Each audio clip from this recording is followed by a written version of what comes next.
अस्सलाम वालेकुम। I hope कि आप सब ठीक होंगे। अच्छा जी, मैंने आपसे पूछा था कॉर्निया करने के बाद कि आपने नेक्स्ट कौन सा चैप्टर पढ़ना है, आप सजेस्ट करें।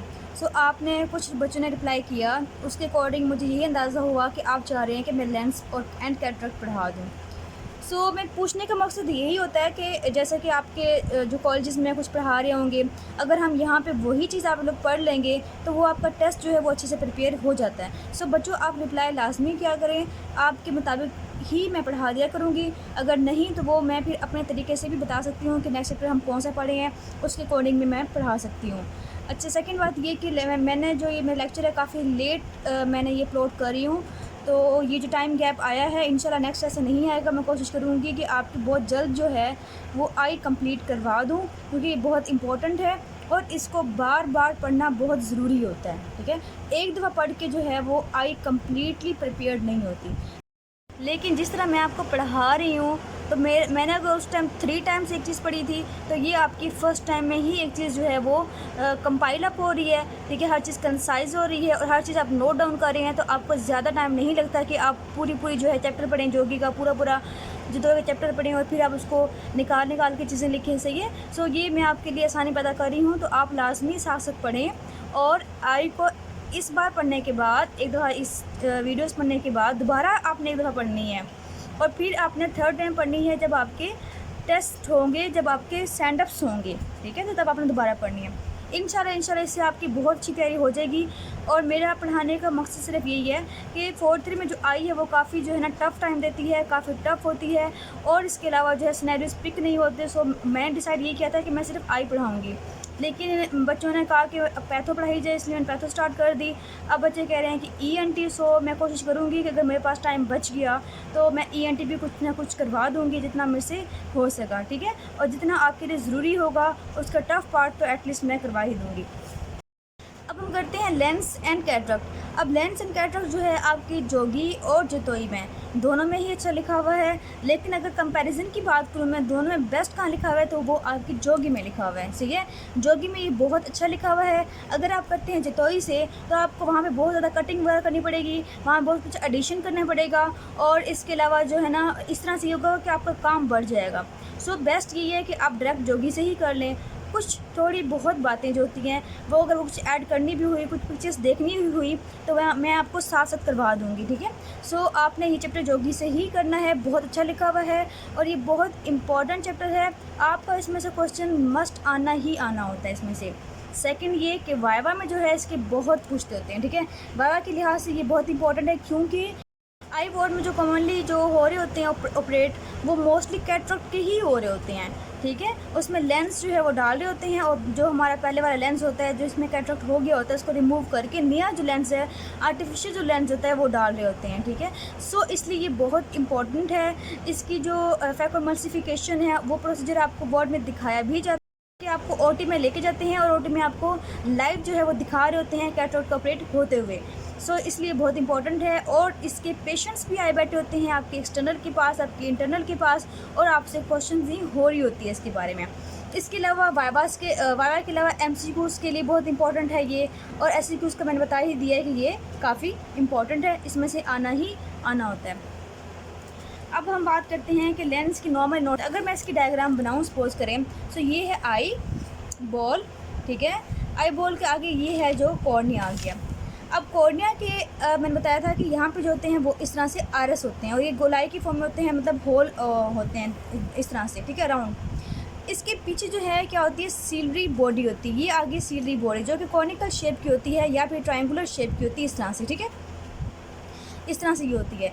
ये पीछे एक्सटेंड करती है और जाती है कोरोइड की तरफ, इस तरह कोरोइड जाती है। मैं और पेन से ड्रॉ करती हूँ। ये है सपोज करें आपकी सीलरी बॉडी, और सीलरी बॉडी के पीछे जो है वो कोरोइड होता है, इस तरह से आ रहा होता है। ठीक है, अच्छा जी।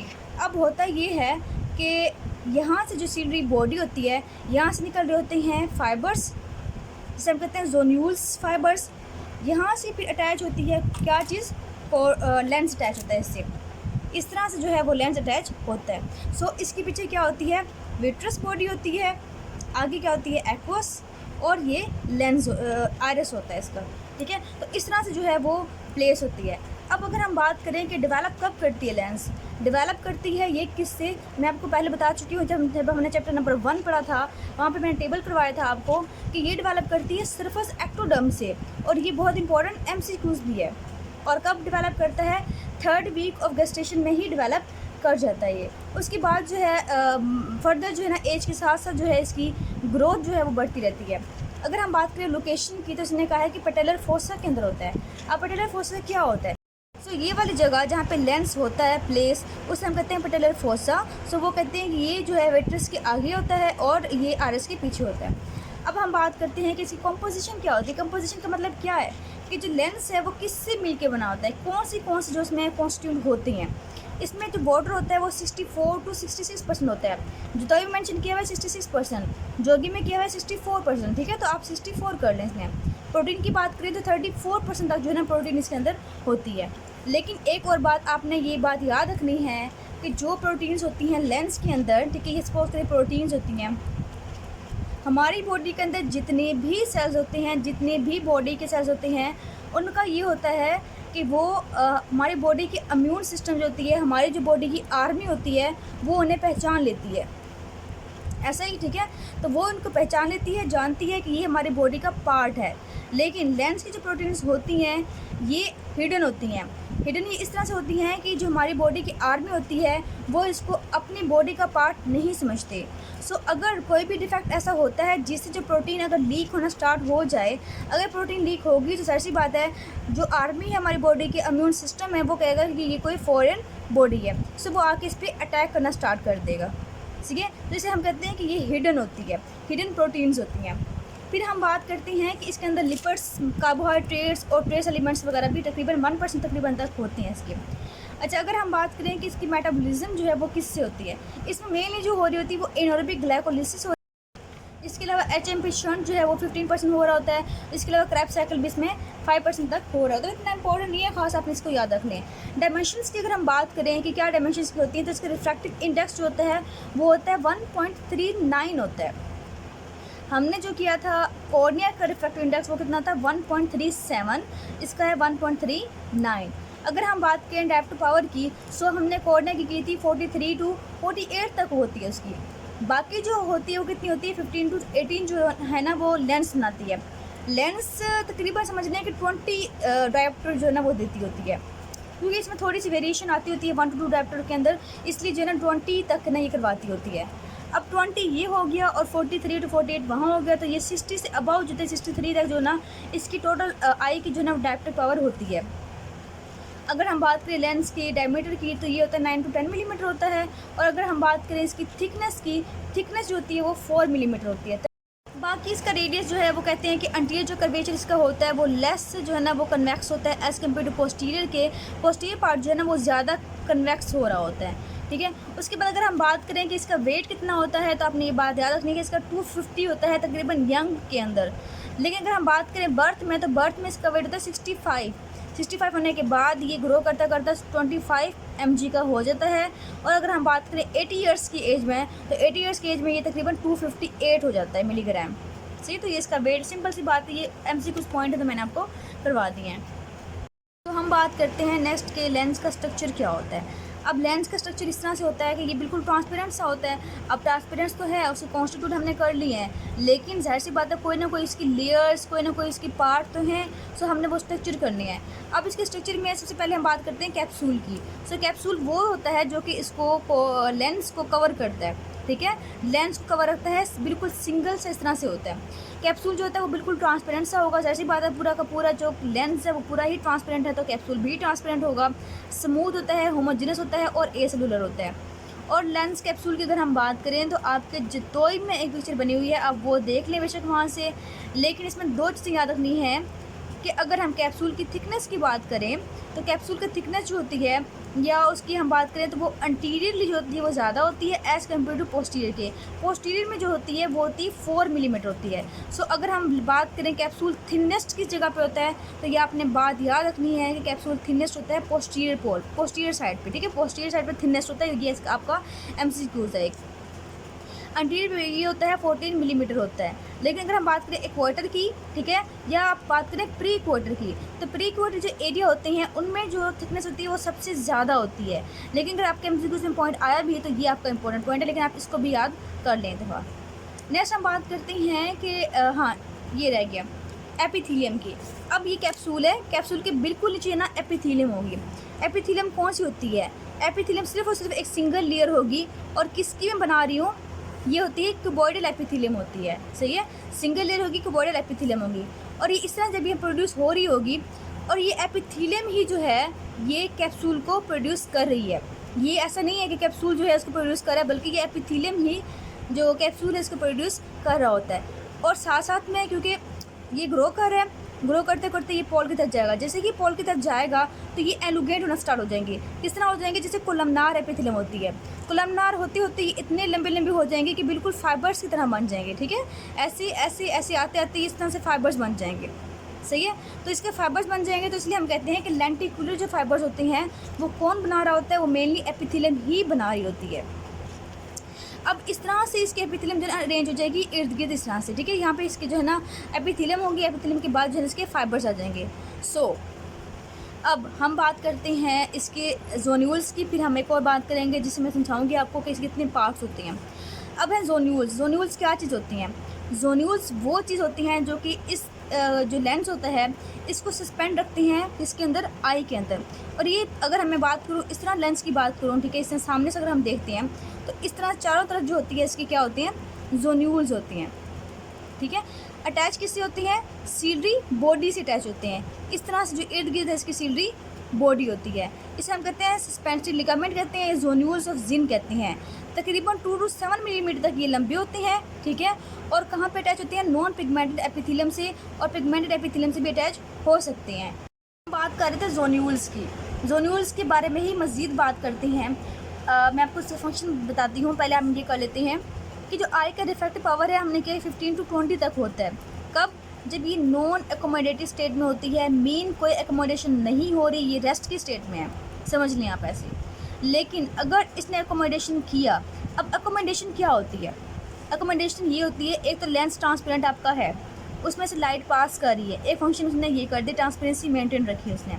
सेकंड, वो रिफ्रैक्टिव पावर देता है कि मतलब ये अगर लेंस एक्सपोज करें तो यहाँ से जो लाइट आ रही है वो बेंड होगी यहाँ से, ठीक है, बेंड होगी, फोकस होगी, यहाँ पे ये तो बेंड होकर इस तरह से फोकस होगी आपकी रेटिना की तरफ। लेकिन एक और काम भी ये करता है जिसे हम कहते हैं अकोमोडेटिव पावर। वो ये होता है कि अगर आप दूर देखते हैं, फार साइड पे देखते हैं, तो जो लेंस है वो बिल्कुल फ्लैटन हो जाता है, और अगर आप करीब देखते हैं तो वो बिल्कुल ग्लोबुलर हो जाता है। अब वो क्यों ऐसा होता है? वो इसलिए ऐसा होता है कि दूर से अगर लाइट आई एक्सपोज करें तो उसने इतना ज़्यादा बेंड होने की ज़रूरत नहीं है, ठीक है। सो ये फ्लैट हो जाता है। अगर ये आता है करीब से लाइट आती है, करीब से लाइट आती है तो इस तरह से बेंड होना होता है, इस तरह से, ताकि वो फोकस कर सके। सो ये मोर ग्लोबुलर हो जाता है। अब बात करते हैं कि अगर अकोमोडेटिव पावर जो है वो कांस्टेंट होती है या फिर चेंज होती है? नहीं, ये कांस्टेंट नहीं होती, ये चेंज होती रहती है। कितनी चेंज होती है? अगर बर्थ की बात करें तो बच्चों में जो है, छोटे छोटे बच्चे जो होते हैं, इन्फेंटाइल होते हैं, ठीक है, उनमें क्या होता है कि 14 to 16 डायरेक्ट पावर जो है ना अकोमोडेटिव पावर इसकी इतनी ज़्यादा हाई होती है। सो अगर आपको एमसीक्यू से आता है कि अकोमोडेटिव पावर सबसे ज़्यादा कब होती है, सो ये बच्चों में सबसे ज़्यादा होती है, एट बर्थ सबसे ज़्यादा होती है। जबकि अगर 25 ईयर्स की एज में क्या होता है कि 7 to 8 हो जाती है, और 50 ईयर्स में क्या होता है कि 1 to 2 होती है। ऐसा क्यों होता है? ऐसा इसलिए होता है कि ये आपका लेंस है, ठीक है, तो बच्चों में जो है ये बहुत ज़्यादा फ्लेक्सिबल है। ये इतना फ्लेक्सिबल होता है कि अपने आप को मोल्ड इजीली कर सकता है। लेकिन आपको पता है कि उम्र के साथ साथ, एज के साथ साथ जो है हर चीज़ जो है वो उसमें थोड़ी सी हार्डनेस आ जाती है, उसमें थोड़ी सी डिजनरेशन स्टार्ट हो जाती है, या आप समझ लें कि उसमें फाइबर जो है वो ज़्यादा होना स्टार्ट होते हैं। उसकी वजह से वो ज़्यादा मोल्ड नहीं होती, उसमें अकोमोडेटिव पावर कम हो जाती है। और 50 ईयर्स में तो आपको पता है कि एज इतनी ज़्यादा हो जाती है कि हर चीज़ जो है, जिससे ब्लड वेसल्स भी हार्डन स्टार्ट हो जाते हैं। इस तरह से लेंस के फाइबर जो हैं वो और ज़्यादा हार्ड हो जाते हैं। इसकी वजह से जो है उसकी मोल्ड करने की एबिलिटी जो है वो नहीं रहती। कोई भी चीज़ जो बहुत अरसे से काम कर रही है, एक वक्त ऐसा आता है कि उसकी फंक्शनेबिलिटी वो कम हो जाती है। सो आपने इस बात को याद रखना है। बस आपके समझने के लिए ये बनाया है। इससे मैं आपको समझाऊंगी कि किस तरह से जो है जोन्यूल्स जो है वो एक्ट करते हैं, किस तरह से वो अकोमोडेट करते हैं। ये समझना ज़रूरी है क्योंकि बहुत से बच्चों को समझ नहीं आती, ठीक है, और एमसीक्यू उसके लिए भी इम्पॉर्टेंट है, और वैसे कंसेप्ट के लिए भी इम्पॉर्टेंट है। अब हम बात करते हैं, अब इसके ऊपर जो है ना वो कॉर्निया था इस तरह से, ठीक है, वो कॉर्निया मैंने हटा दिया है, वो कॉर्निया मैंने इस तरह से हटा दिया है। अब नीचे क्या चीज़ आ गई है, नीचे हमने कहा था कि आरएस आएगी, ये है आपकी आरएस, ठीक है, इस तरह से। आरएस के नीचे बिल्कुल नीचे क्या पड़ा हुआ है, लेंस पड़ा हुआ है, आपको नज़र नहीं आ रहा लेकिन नज़र आएगा, ठीक है। ये आपका जो है ये लेंस पड़ा हुआ है, जो कि अगर मैं उठाऊँ तो इस तरह से नज़र आ रहा होगा आपको, ये लेंस है, उसके ऊपर ये जो है ये आयरस है, और आयरस के साथ कौन सी चीज़ पड़ी होती है, सिलरी बॉडी। तो आपने याद रखना है कि ये जो है सिलरी बॉडी है। सिलरी बॉडी के जो है वो 2 पार्ट होते हैं। ये टोटल जो होती है इसे कितनी थिक होती है, ये होती है 6 मिलीमीटर तक होती है। इसका जो 2 मिलीमीटर तक होता है पार्ट, ठीक है, उसे हम कहते हैं पार्स प्लाइकेटा, और जो बाकी पार्ट होता है जो कि 4 मिलीमीटर होता है उसे हम कहते हैं पार्स प्लाना। तो ये आपने याद रखना है, ये है पार्स प्लाना, और ये जो पार्ट है ये कहते हैं पार्स प्लाइकेटा। ये मैं दोबारा बताऊंगी आपको जब यूएल ट्रैक पढ़ाऊंगी, लेकिन फिलहाल आप इतना समझ लें कि होता ये है कि ये ये अटैच होते हैं इसके साथ, ठीक है। अब अगर मैं इसको आयरस को रिमूव कर लूँ, आयरस के बिल्कुल पीछे क्या पड़ा होगा, लेंस पड़ा होगा। सो मैंने सपोज नहीं ये आयरस रिमूव कर दिया, ठीक है, आयरस रिमूव कर दिया। अब ये है लेंस, ठीक है, लेंस अटैच है किसके साथ, सिलरी बॉडी के साथ, किसके थ्रू, ये है जोन्यूल्स, ठीक है, जोन्यूल्स फाइबर जो होती हैं अटैच होती हैं, ये चारों तरफ। सिलरी बॉडी मैंने बता चुकी हूँ आपको पहले भी, दोबारा बताती हूँ कि सिलरी बॉडी जो होती है इसकी पार्स प्लाइकेटा के अंदर कौन से फाइबर होते हैं, लॉन्गिट्यूडनल फाइबर्स भी होते हैं, ठीक है, सर्कुलर फाइबर्स भी होते हैं इस तरह से, और ऑब्लिक फाइबर्स भी होते हैं। ये आप समझ लें कि चारों तरफ इस तरह से होंगे। अब लेंस ने क्या करना है, लेंस ने एकोमोडेट करना है किसके लिए, नेयर विजन के लिए, नेयर विजन के लिए अकोमोडेट करना है। समझ लें कि आपने बुक रीडिंग करनी है। बुक रीडिंग करने के लिए मैंने बताया कि जो लेंस है वो मोर ग्लोबुलर हो जाएगा, ठीक है। तो ये किस तरह ग्लोबुलर करेगा, ये इस तरह से जो है इस तरह से कट जाएगा ऐसे। अब ये इस तरह से किस तरह, ये जब इस तरह ग्लोबुलर होगा, इसे ग्लोबुलर होने के लिए क्या करना होगा, ये जो फाइबर्स आ रहे हैं इन्होंने रिलैक्स करना होगा, इन्होंने ढीला छोड़ना है इसको। ये इसको ढीला छोड़ेंगे तो ये ग्लोबुलर हो जाएगा। अगर ये इसको खींच के रखेंगे इस तरह से तो ये फ्लैट हो जाएगा। फिलहाल इसने क्या करना है कि इन्होंने बिल्कुल लूज़ हो जाना है। अब लूज़ होने के लिए ये जो सिलरी बॉडी है, सिलरी बॉडी ने क्या करना है, सिलरी बॉडी क्या करेगी कि जिससे ये जो लेंस फाइबर जो ये इस तरह खिंचे हुए, सपोज करें आप यहाँ से देख लें, हाँ ये यहाँ से देख लें, ये बिल्कुल जो है ना खिंचे हुए हैं। अब इसने ऐसा क्या करना है जिससे ढीला हो जाएगा। अगर ये हो जाता है रिलैक्स, अगर रिलैक्स हो जाएगा तो समझ लें कि ये दूर हो जाएगा। जब इसके मसल जो हैं वो बिल्कुल खुले खुले हो जाएंगे, रिलैक्स कर जाएंगे, तो ये मज़ीद दूर हो जाएगा। रिलैक्स करेगा तो ये पूरा जो सर्कल है ये बड़ा हो जाएगा, ठीक है, रिलैक्स कर जाएगा। सो ये जो फाइबर्स हैं ये टेंस हो जाएंगे, ये खिंच जाएंगे। जब ये खिंचेंगे तो ये फ्लैट हो जाएगा।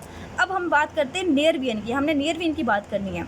सो अगर हमने नियर विजन देखनी है तो इसको मोर ग्लोबुलर होना है। इसको मोर ग्लोबुलर होना है तो ये जो लेंस के ये जो जोन्यूल्स हैं, फाइबर्स हैं, इन्होंने ढीला होना है। इन्होंने ढीला होना है तो इसने क्या करना है, इसने करीब आना है, इसने छोटा होना है। अगर इसने छोटा होना है सपोज करें, सो क्या होगा, इसके जो सर्कुलर फाइबर्स होंगे वो कॉन्टैक्ट करेंगे। जैसे ही वो कांटेक्ट करेंगे ये जो सर्कल है ये कम हो जाएगा, ये सर्कल कम हो जाएगा। आप खुद ही सोचें कि ये सारे फाइबर्स हैं ये ढीले पड़ जाएंगे। जब ये ढीले हो जाएंगे तो ये जो ये लेंस है ये मोर ग्लोबुलर हो जाएगा, ये इस तरह हो जाएगा, ये इस तरह मोर ग्लोबुलर हो जाएगा और ये करीब आ जाएगा, ये करीब आना होगा। आई होप कि आपको मैं समझाने में कामयाब होंगी कि किस तरह से जोन्यूल्स के फाइबर्स और जो इसके सिलरी बॉडी के मसल्स होते हैं वो किस तरह से अपोजिट एक्ट करते हैं, जिसकी वजह से जो है लेंस जो है वो अकोमोडेट कर पाता है। अगर आपको समझ नहीं आई तो आप कमेंट सेक्शन बता सकते हैं। चलें जी, नेक्स्ट है कि जो पार्ट्स हमने करने थे, पार्ट्स रह गए थे इसके, किसके, लेंस के। अब लेंस जो है सपोज इस तरह से है, ये मैं साइड व्यू दिखा, लेंस इस तरह से है तो इसका सबसे पहले कैप्सूल आ गया, एक ये एरिया आ गया, उसके बाद आएगा कॉर्टेक्स, ये वाला एरिया। इसके बिल्कुल नीचे वाला एरिया जो होता है उसे हम कहते हैं कॉर्टेक्स, और उससे नीचे वाला जो एरिया होता है उसे हम कहते हैं न्यूक्लियस कहते हैं। ये बिल्कुल दरमियान वाला एरिया होता है, न्यूक्लियस होता है। ये एरिया इस तरह से अरेंज होते हैं कि अगर मैं न्यूक्लियस को निकालना चाहूँ तो मैं ईजिली निकाल सकती हूँ, मैं कैप्सूल को अलग करना चाहूँ तो मैं ईजिली अलग कर सकती हूँ। इस तरह से ये पार्ट डिवाइडेड हैं, ठीक है। अच्छा, अगर हम बात करते हैं इसकी पार्ट की तो आप ये देखें डायग्राम कि इसकी जो मैंने बताया था आपको कि ये जो फाइबर्स, ये जो एपिथेलियम है कि बड़े एपिथेलियम है, यहाँ पे कोलमनार हो जाएगी, कोलमनार के बाद फाइबर्स बन जाएंगे। अब ये नए जो फाइबर्स बन रहे हैं ये कहाँ निकल रहे हैं, ये आ रहे हैं इस कॉर्टेक्स वाले एरिया में। सो कॉर्टेक्स जो वाला एरिया जो होगा वो सॉफ्ट होगा। क्यों? क्योंकि उसमें नए नए फाइबर्स आ रहे हैं, अभी वो सॉफ्ट है। लेकिन जब वक्त के साथ साथ ये फाइबर जो हैं वो दरमियान में आएंगे तो न्यूक्लियस को वो हार्ड कर देंगे। सो न्यूक्लियस के अंदर जो फाइबर्स होंगे वो थोड़े से हार्डन होंगी, इसलिए हम कहते हैं कि इसमें जो है वो न्यूक्लियस में जो है वो हार्ड होता है। इसकी वजह से जो टोटल हमारा था 1.39 था डिफ्रैक्टिव इंडेक्स, वो थोड़ा सा जो है वो कॉर्टेक्स और न्यूक्लियस का थोड़ा सा चेंज होता है, क्योंकि इसकी हार्डनेस जो है वो डिफरेंट होती है। अच्छा, नेक्स्ट आपकी बुक में जो कि मैं ही बताया हुआ है कि इसके डिफरेंट पार्ट्स हैं, मैं आपको यहीं से बता देती हूँ कि न्यूक्लियस के जो है वो डिफरेंट पार्ट्स हैं, वो डिफरेंट एज में बनते होते हैं। सबसे पहले जो ये वाला बन रहा है वो है एम्ब्रियोनिक, वो एम्ब्रियोनिक के में इस साइज़ का बनता होता है। बाद में वो थोड़ा बड़ा होकर फिडल बन जाता है, फिडल के बाद जो और नया डेवलप करता है वो इन्फेंटाइल होता है, उसके बाद अडल्ट वाला आता है। सही है, तो इस तरह से वक्त के साथ साथ जो है वो बड़ा भी होता है। बच्चों मैं बताऊं आपको इसके फंक्शंस क्या हैं, तो आपको पता लग गया होगा कि ये मेंटेन रखता है क्लैरिटी को, ट्रांसपेरेंसी को मेंटेन रखता है। इसके अलावा रिफ्रैक्टिव पावर को जो है ना ये कंट्रीब्यूट करता है तकरीबन 35%। ठीक है, मैंने बताया था आपको कि 63 अगर है तो 18 ये करता है पार्टिसिपेट, तो 35% जो है वो ये देता होता है। इसके अलावा जो है ना ये अकोमोडेटिव पावर मेंटेन रखता है नियर वीएन के लिए, ठीक है, और फार वीएन के लिए फ्लैट हो जाता है। सो ये मैंने आपको अच्छे से समझा दिया है कि किस तरह से ये एक्ट करता है। इसके अलावा और क्या करता है? इसके अलावा ये करता है कि हार्मफुल जो अल्ट्रावायलेट रेज होते हैं उनको एब्जॉर्ब करता है। ठीक है, वैसे रेटिना भी एब्जॉर्ब करता है, लेकिन ये भी एब्जॉर्ब करता है हार्मफुल लाइट को। सो ये इसकी फंक्शंस हैं, ये आप याद कर लें। यहाँ तक सिर्फ और सिर्फ आपने रीड करना था, इसके अलावा कुछ भी नहीं करना।